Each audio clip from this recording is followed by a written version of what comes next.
What's going on, everyone? I'm Constant Anxiety, and today I'm going to be breaking down Rumble, which is essentially VR earthbending. The reason I think Rumble needs a spotlight is because as a VR dev, we are always struggling to come up with immersive ways to perform certain actions since the controllers we use only have about 4 buttons each. Rumble does this exceedingly well. Without using practically any buttons, you are able to perform over 20 different moves simply by moving your hands in a certain way. And today, I'm going to be taking my best guess as to how they do this, as well as create my own Walmart brand version to test my theories. So, let's get into it. I am the greatest earthbender in the world! Don't you two dunderheads ever forget it!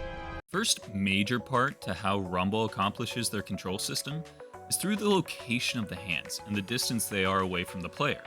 The tutorial in Rumble emphasizes to start all moves with hands close to the chest. And this is because in order to perform each move, the game needs to get the distance from that start position. Let's take the most basic move, the disc cast, for example. The disc cast will only be performed when the hands are at what I'll call the start position height, which is around chest height. So if the hands are too high or too low, the move won't be successfully cast. The game then gets the distance of both hands from the body, and if one extends out past a certain threshold while the other stays close to the start position, the move will be cast.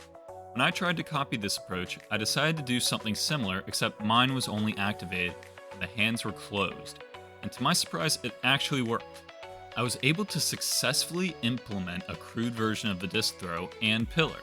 The major problem with this kind of mechanic is that it relies on players' height and wingspan being properly calibrated, which is why they added calibration to the game, but judging from all the comments on the game about not being able to perform the moves, I suppose a lot of people don't realize this. Now, remember when I said Rumble simply gets the distance the hands are from the player origin to perform moves? Well, I lied, sort of. In order to create even more options for performing certain moves in the game also tracks the rotation of each hand. Now with my version, this is simple enough. I can see what the start rotation of each hand is at the beginning of the move, since when I grab it, that's when my code starts. But Rumble is constantly tracking the hands, so there's no start button to track where the hand is initially. So the only way I can see them implementing this is by resetting moves only after the hands return to the starting location and rotation specified by the game. Okay, hold up. I was completely wrong on this, actually.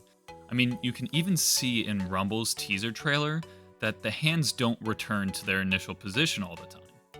And I think the way they do this is they're just seeing how far the hands are rotated at all times, and the move will fire off no matter what. Meaning, you can cast the move at any speed and it'll still go as long as your hand, for say the disc, has the left hand at a 90-degree angle, the right hand at a 0-degree angle, and the hands are at the appropriate location away from the body. All in all, I feel like Rumble is an extremely unique VR game, and one of the few that fully realizes the potential of VR motion controllers.